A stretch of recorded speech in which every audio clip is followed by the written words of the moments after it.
Garchomp, Braviary, and Celesteela. What a way to represent America. We can actually see what's going on the screen right now. Tapu Bulu is a lead Pokemon for Takuya. Over on Ashton's side, it's going to be the Tapu Koko. I believe I saw a Nihilego lead as well for Takuya. There is a Hariyama there and a Tapu Koko, and then the Tapu Bulu and Porygon 2. Mm-hmm. All right, now getting underway, Ashton's Tapu Koko going to go ahead and switch out. Going to try to preserve that terrain for later on. And Celesteela also has a very good matchup against this Tapu Bulu. Now Hariyama fakes out into that Tapu Bulu, going to make it unable to move as Porygon 2 goes for a Thunderbolt in that slot right there. Going to catch that Celesteela on the switch and gets a paralysis as well. Huge play. There's a couple of things revealed there, though, that Tapu Koko decided, just to switch out. That's kind of a signal because there's no ground types or Togedemaru on Takuya's team, so you're not worried about that. So just switching out naturally kind of means Ashton may not have a Volt Switch on his Tapu Koko. Yeah, that's a possibility. Using his Volt Switch is actually a very good way to switch out your Pokemon, while also dealing a little bit of chip damage here and there as well.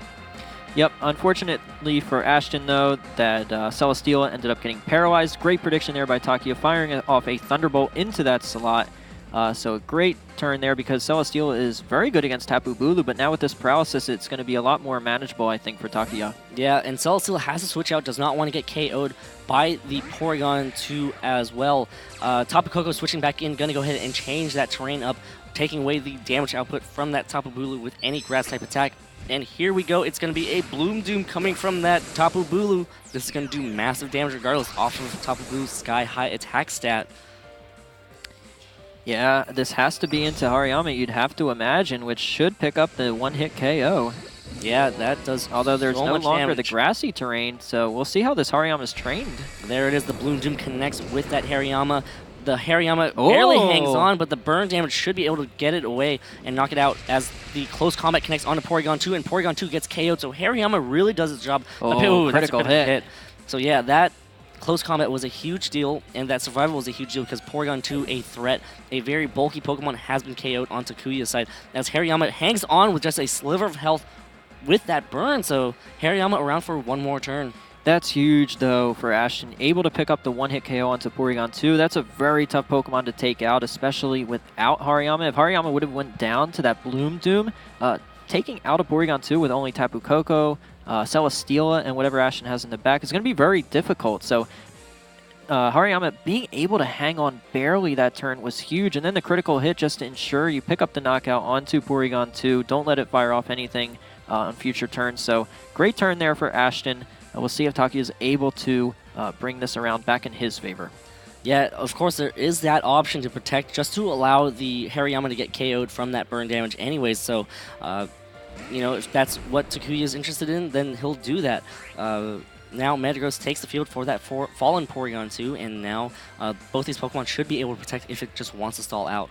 Yeah, as long as Takuya is able to take out the Celesteela later in the game, he can just focus entirely on stalling out the Hariyama's burn to let it KO, stall out Tapu Koko, and able to pick up a KO. Tapu Bulu is very good against Tapu Koko, so if you're Takuya, as long as you get rid of these other threatening Pokemon, and if you have something in the back that can defeat Celesteela, something like an Arcanine, then you're in great shape if you're Takuya, if you're able to take out the remainder of Ashton's Pokemon, save it so that you get yourself into a position where it's just Arcanine versus Celesteela. Yeah, and Takuya really taking his time to think about what his best option is.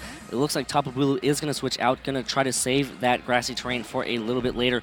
Araquanid is going to hit the field, which could be dangerous if Ashton saw that coming and goes for an electric attack in that slot, but instead Ashton protects, not wanting to get hit at all this turn, and Metagross also protects as well. Araquanid should be able to take whatever attack that Hariyama can do anyways, and it looks like it's going to be a close combat into the Araquanid slot. Not very effective thanks to that bug typing, as Hariyama now should faint from its burn.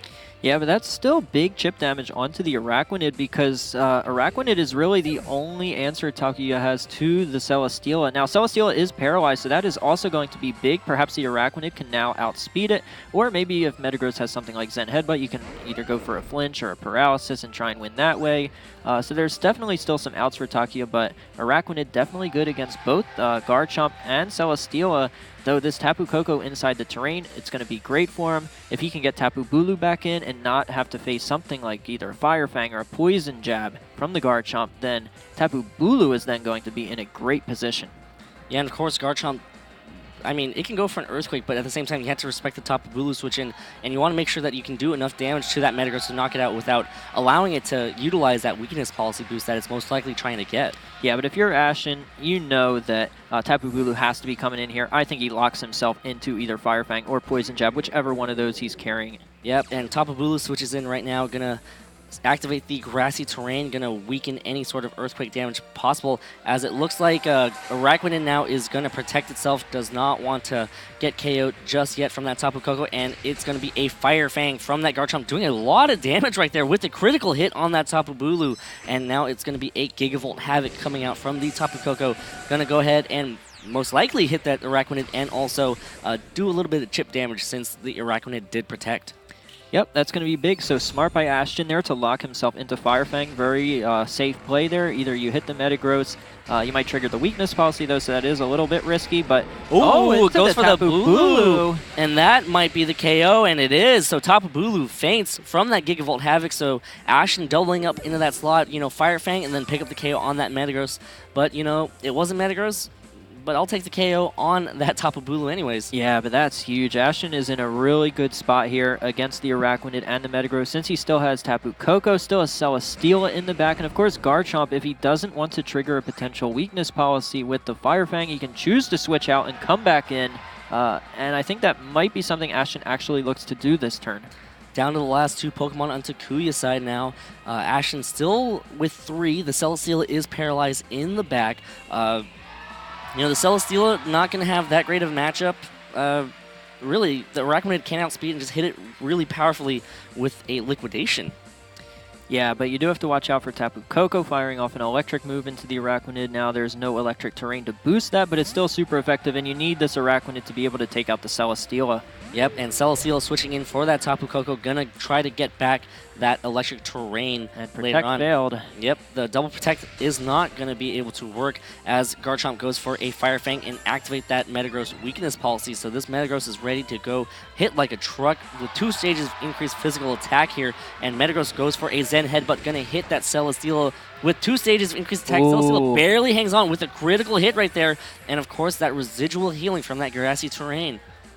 Yeah, that's still big, though. Now, Takuya is definitely, he's back in it. It's not over yet. If he's able to get, both Celesteela and Garchomp knocked out and preserve both his Metagross and the Araquanid, he may be able to take this against the Tapu Koko in the back. So if he can pick up knockouts without losing both of his Pokemon, he's actually in pretty good shape. However, that's going to be a really difficult task because Garchomp is faster. Fire Fang does do a lot of damage. It can even flinch. Get a burn. Or get a burn. So, it's going to be really close to see what Ashton does. And, I don't know if the Celesteela, while paralyzed, is it going to be faster than the Araquanid? It all depends how those Pokemon are trained. Yeah, it's going to be pretty close. Paralysis now in this generation of games only halves your speed instead of quartering your speed. So the Araquanid could be faster depending on how that Celesteela is trained, or how slow Takuya really wanted that Araquanid to be. It looks like the Fire Fang actually connects onto that Araquanid, trying to fish for a flinch here, and Araquanid setting up a safe turn substitute right there. Oh, the Leech Seed. So great play there by Takuya. Araquanid, of course, does not care one bit about Fire Fang other than the flinch. It can't get burned. Its ability protects it from that. Its ability has the damage from Fire Fang. So Araquanid uses the opportunity to outspeed the Celesteela thanks to that earlier paralysis, get it the sub up, and then it doesn't have to fear anything. So now Araquanid is in a fantastic position, and Takuya is actually in the lead here. He's in the position to take this game 1 now, even with Tapu Koko in the back. All one substitute does, and substitute's one of those moves that can pay off so well if you can find the right time to set up a substitute. Now, the Garchomp going to switch out, going to try to reset what move it can actually use. In previous games, we know that it is carrying a Choice Scarf. Tapu Koko going to hit the field, take away the residual healing from that grassy terrain, and now Celesteela going to protect itself, does not want to get KO'd by a possible Liquidation at all. Takuya, a miss right there. But miss on the Tapu Koko, that's... That's unfortunate, because that would have knocked it out. Yep, and then the Celesteela gets hit with a liquidation, but thankfully for the Protect, it does not take damage at all. Yeah, that's actually huge for Ashton, because now his Tapu Koko is going to be able to fire off an attack, and that can be just what Ashton needs to let his Scarf Chomp in the back clean up. It's just really unfortunate for Takuya, though, that Zen Headbutt, I mean, that's the risk you run by using Metagross, Meteor Mash, Hammer Arm, Zen Headbutt, all 90%. All not 100% accuracy. And sometimes, I mean, you get that miss, and it's just game-breaking. Yep, just like here, and that's so heartbreaking to watch, you know. Every attack is going to matter here in this top cut. You know, a lot of prizes are online, a lot of pride is online as well, and that Metagross, it's ready to go, you know. If that Zen Headbutt connected, that would have been a KO. Tapu Koko would have put Takuya in a much, much better position. Now, Ashton going to switch out the Celesteela, going to go back into that Garchomp now. Garchomp, of course, at full health, still a very strong Pokemon, still a very big threat. Tapu Koko on Ashton's side, going to protect, and it looks like the Metagross is going to hit into that protect right there with a Zen Headbutt. And now the liquidation from the Arachnid here, going to connect onto the Garchomp, and you know, its ability is so good. It doubles all water-type attacks, and ooh, that is a drop. Yeah, that's actually pretty big there, targeting the Garchomp with that liquidation, because that's going to put it into +2 Bullet Punch KO range. And liquidation, it really depends on how these Pokemon are trained, but that could even take out Tapu Koko. So if you go for something like a Bullet Punch plus a liquidation that threatens KOs onto both of these Pokemon, Celesteela, of course, may switch in, predicting the Bullet Punch, but Tapu Koko, from this range, it used its Z-move already. It's not going to be able to pick up the KO on Arachnid thanks to the sub, and it may not be able to pick up the KO onto Metagross since it already used its Z-move and it doesn't have a boosting item like a Choice Specs or a Life Orb. Yeah. And it all comes down to how you build your team coming into this tournament. Tapu Koko will not be able to have enough energy inside of it to charge up to pick up the KO. It's already used it up. Yep. It'll be really close, though. Bullet Punch, you know, if Garchomp stays in, that Rough Skin damage might put it into KO range. We'll have to see here. Yep, here comes the Bullet Punch connecting onto that Garchomp. Gets the KO easily thanks to that weakness policy. Here's that Rough Skin recoil that you were talking about, Ray, and now it's going to be close as to whether or not this Tapu Koko can get the KO. Tapu Koko now going to go for a Thunderbolt, going to hit into that Metagross, boosted by that Electro Train. It is enough to get the KO, and now Arachnid gets to go for an attack. Going to go for a liquidation here. This is big. Yep, how much damage exactly is it going to do here? Does so much damage, gets the KO, and a huge knockout right there from Takuya, and that should do it. Yeah, that's what Takuya needed, because now with Celesteela in the back, we already know Arachnid outspeeds it. It has its sub up, so at this point, it's just about game, and Takuya should be able to take game one here, thanks to that crucial sub on the Arachnid. That was such a pivoting turn in this game for Takuya in order to set up that sub and allow your Arachnid, a very slow Pokemon, to be able to freely attack without having to worry about getting hit. That's so big. Yeah, and Celesteela with Leech Seed, you're able to block that. Heavy Slam, you resist it. So Flamethrower, you resist it of as course, well, and subbing that turn, I mean, Celesteela even could have been fully paralyzed. There was a chance of that. So going for the sub there was just such a fantastic play, and that all comes down to team building. Do you include Substitute on your Arachnid moveset, or do you opt for something else? Takuya decides Substitute is worth it, and we see exactly why in game one here. Yep, and there Takuya actually protected, not finishing the game just yet, but it's still in his reach. You know, Liquidation just does so much damage thanks to that Water Bubble ability from Arachnid. Yep, he's faster. It's going to KO here, so... Yep, here comes the Liquidation. It connects onto that Celesteela, maybe trying to see what that Celesteela is up to. Maybe if it would reveal some sort of information right there. Gets the KO, and Takuya goes up 1-0 over Ashton Cox here in, well, the top 19. Yep, so I think you're exactly right with what he was going for there with the Protect, because even after Celesteela heals a little bit with leftovers, I mean, you know, that's not enough.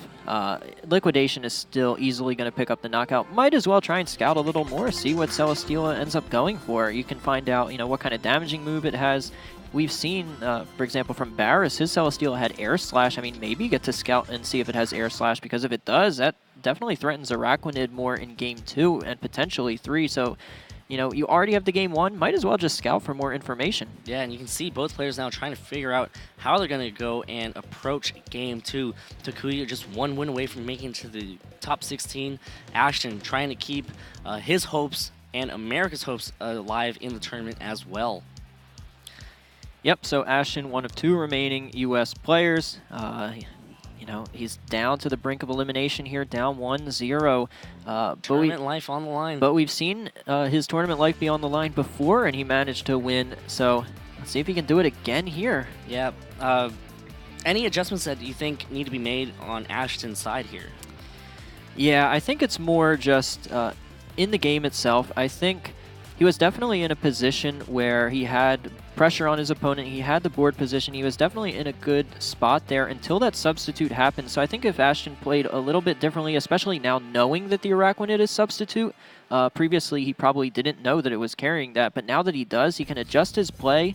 And if he gets himself into a similar position as last game, with the knowledge that Araquanid has substitute, I think he'll be able to play a lot better and potentially win this game too. So I think from Ashton's perspective, I think a similar kind of set of Pokemon is definitely effective. I don't think Braviary, while it's good against Araquanid, Arcanine, and Tapu Bulu, it's terrible against Neolego and Metagross. So it's risky, but it's definitely good against some of the Pokemon on Takuya's team, so you might want to consider that.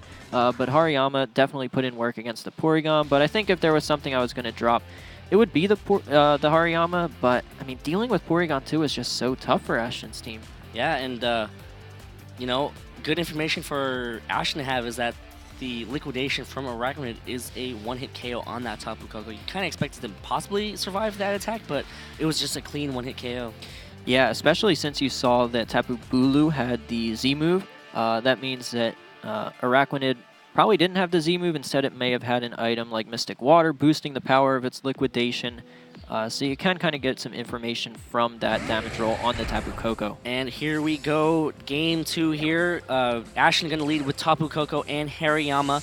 Tapu Bulu and Porygon 2 are the leads of choice for Takuya. So right now that Porygon 2 is immediately heavily threatened by that Hariyama just staring it down. And it is going to get a boost. I don't know which boost that was. I missed it. Yeah, but in the grassy terrain here, Tapu Bulu easily threatens KOs onto both of these Pokemon. Remember, Hariyama survived the Bloom Doom last time because the electric terrain was up. This time the grassy terrain is in effect, so Tapu Bulu threatens KOs onto both of these Pokemon easily. Of course, there's Fake Out pressure, but Porygon 2 and Tapu Bulu really don't care about the damage from Tapu Koko in grassy terrain here. Yep, and here comes a dazzling gleam from the Tapu Koko on Ashton's side, hitting both Tapu Bulu and the Porygon 2. A Thunderbolt from that Porygon 2 connects onto Hariyama, and now the Flame Orb will activate and allow Hariyama to have such a massive damage output and threaten that Porygon 2 with a close combat. Yeah, good play there, though, by Takuya, because if by chance Electric Terrain comes back later in the game, you're whittling down Hariyama's HP to the point that a Bloom Doom in Electric Terrain can KO the Hariyama. You also cover potential Celesteela switch-ins, which is definitely looking to come in against a predicted Bloom Doom, considering it quad resists it, and pressures the Tapu Bulu with Heavy Slam. So there was definitely the possibility that Celesteela came in that turn, because we saw last game, he did manage to predict the Celesteela switch-in with the Thunderbolt. Going for that again, it's a very smart and safe play by Takuya, so I really like his position here. Tapu Koko, though, just not threatening anything right now. I think if you're Ashton, you kind of have to get it off the field, but of course, you're risking another predicted Thunderbolt into the Celesteela slot. Yeah, and we saw how much damage it did in the game before from that Porygon 2. Probably got a special attack boost in the game before, but still, you don't want to give free damage on your Celesteela like that for a Pokemon that wants to stay on the field as long as possible. Now, Celesteela actually takes the field for that Hariyama as Tapu Koko on Ashton's side protects itself, not wanting to get hit with anything. And here comes the Bloom Doom. Gonna be the Bloom Doom from that Tapu Bulu, of course, boosted by that grassy terrain. If it lands in that Hariyama slot, that's a good switch right there from Ashton. But, of course, that could also be followed up with a Thunderbolt. If it hits that Tapu Koko, I believe it will still be doing a good amount of damage through that Protect, and it does land on that Celesteela, which quadruple resists it. Yeah, great switch by Ashton. I wouldn't be surprised, though, if a Thunderbolt also follows into that Celesteela slot. Yep, and here... Oh, an Ice Beam instead into Tapu Koko. So very, very good switch there by Ashton, preserving Hariyama for later, which he knows he has to keep around for that Porygon 2, because as I mentioned in Team Preview, he doesn't really have very many ways to deal with Porygon 2 outside of the Hariyama, so preserving it was a great play. Celesteela coming in. No matter whether that Bloom Doom went into Celesteela or the Tapu Koko, considering it protected, it was a great turn by Ashton, burning the Z move and getting his Celesteela in for free, almost threatening Tapu Bulu now. So all in all, a great turn there for Ashton. Yeah, and it's always unfortunate to see a Z move or your Z move to be kind of wasted. You know, either hit into an immunity or hit into something that resists or even hit into a protect. So Takuya really losing a very powerful asset, a part of his team. You know, that Bloom Doom is just so strong. Yeah, but that's why I might have rather seen something like a Wood Hammer, because I don't know my calculations. These players would know a lot more than I do, considering they built their teams, but a Wood Hammer may have been enough in grassy terrain to pick up the knockout there. He may have not needed to go for the Bloom Doom. Yep, and Tapu Bulu going to switch out, preserve it for later on, deal with the Hariyama just a little bit better. Arcanine comes in and also threatens that Celesteela, as Tapu Koko now going for a taunt, not going to allow Porygon 2 to use any sort of non-damaging attacks, as Porygon 2 again goes for an Ice Beam. Gonna hit that Tapu Koko for a lot of damage right there, and I'm gonna say that it got a special attack boost from earlier. The Heavy Slam lands onto Arcanine, not very effective damage, and of course that Intimidate mitigating more damage that Celesteela could do. Yep, but the grassy terrain is still up, so this Tapu Koko, even though it has its Electrium Z that it can throw into the Arcanine slot, not going to be enough to pick up the KO, and then Arcanine can just heal back up with a Berry. So still not a good spot for Ashton, after he had a great position last turn. The Arcanine switch just turned things around. Grassy terrain still being up is huge, and then Porygon 2 with the special attack boost. We see it does over half of Tapu Koko's HP with an Ice Beam, and even a Thunderbolt in grassy terrain with the special attack boost will deal a lot to Celesteela. So as long as Takuya can handle the Hariyama in the back, his Porygon 2 might just be able to sweep Ashton's team, because it got that special attack boost. It's so difficult to damage. Takuya's definitely turned this around, and now he's the one with the advantage. Yeah, and it's all about how you can get your momentum going with switching. Ashton now forced to switch out that Tapu Koko, going to go into Hariyama to exert more pressure on the Porygon 2. Celesteela going to switch out as well, so it's a revolving door of Pokemon here on Ashton's side. Going to go back into Garchomp, which could take a Thunderbolt way better and also take this Flare Blitz way better as well, but instead that Flare Blitz lands in that Hariyama slot, which is, gonna be an Ice Beam. Yep, Ice Beam, here we go, lands into the Garchomp. That's not what you want to see if you're Ashton at all. With a critical hit, Gravy on top of that as well. KO'd Garchomp, a very heavy hitter, KO'd, and now this Hariyama is threatened to be KO'd by that Arcanine with another Flare Blitz. Yeah, that was just a huge turn there by Takuya. Not only did he get the Flare Blitz into the right slot, damaging Hariyama to the point that it's just too low and too slow to ever be able to take out this Porygon 2, and you pick up the one-hit KO onto Garchomp. So Takuya's just in a fantastic position right now, because you threaten KOs on both of these two remaining Pokemon. Celesteela in the back doesn't want to go up against Arcanine or a Thunderbolt in electric terrain from a +1 special attack Porygon 2. It's looking really good for Takuya to advance into the top 16. And what great positioning for Takuya. Just a couple switches and then just being able to pick off that Garchomp off that switch.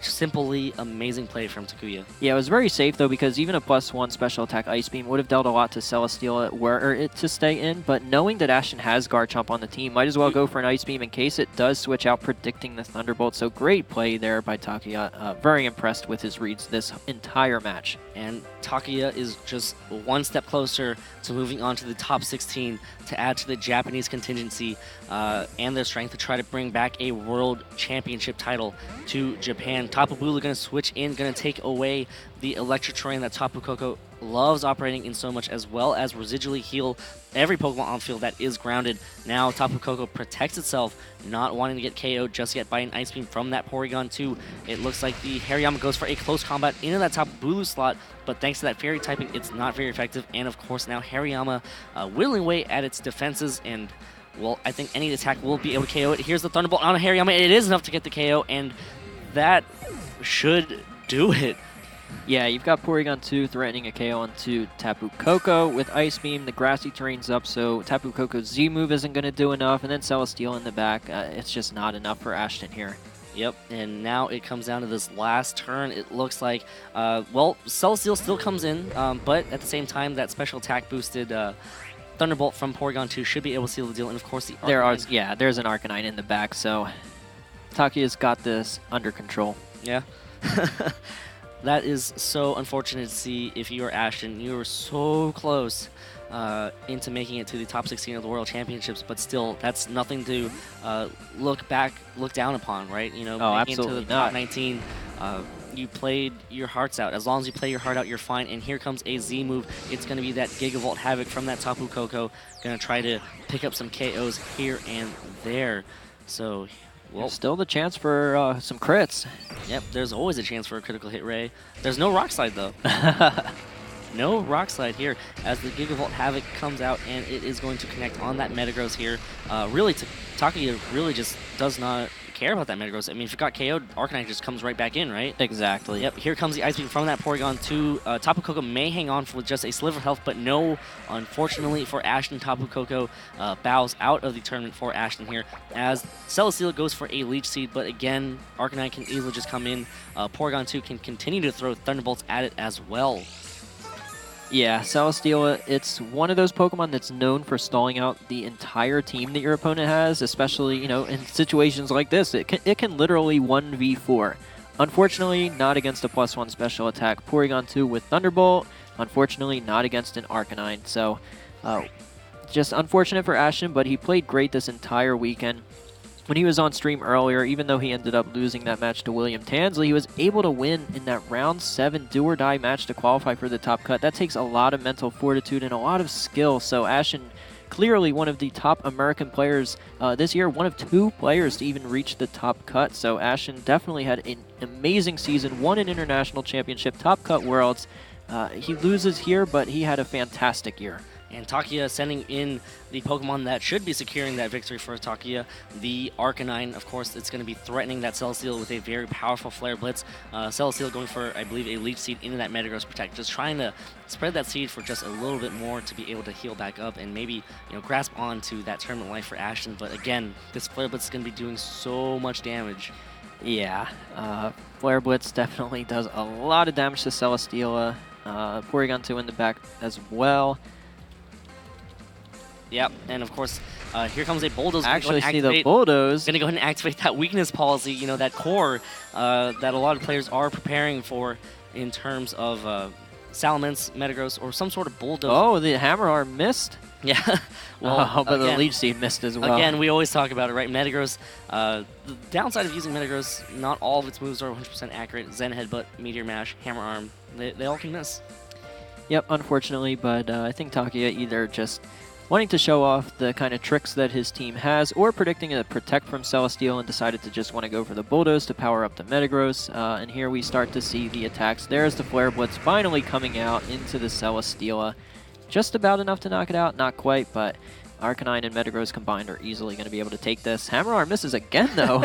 This Metagross could have sealed the deal right there. Ashton going to go for a Leech Seed onto that Arcanine and slowly recover just a little bit more health, but again, another Flare Blitz should seal the deal for Takuya. And, you know, top 16, here comes Takuya. Yep. And, well, there's just a couple more animations to watch. The Leech Seed healing, the Grassy Terrain healing. But this turn, it looks like Takuya will be able to get that Flare Blitz off. Yeah, unfortunately for Ashton, Flare Blitz, unlike Metagross's main attacks, is not able to miss. It's not like a red, blue, yellow where there was like a 4% chance to miss any attack, right? Yeah, if we still had that kind of mechanic, I mean, there would never be a guaranteed win.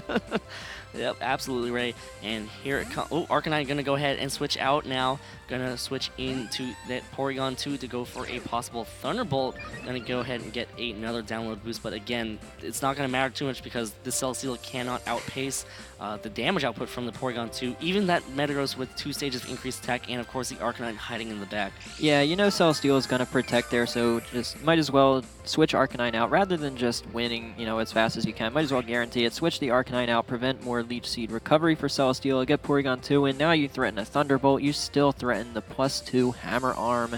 And the second like, Protect no fails. Protect there, and now Metagross connects with a Hammer Arm, gonna hit that Celesteela for neutral damage. No, doesn't get the KO. Celesteela just doing Celesteela things, just hanging on with just a sliver of health. But here comes that Thunderbolt, and Takuya Yonemura from Japan moving on to the top 16. Congratulations.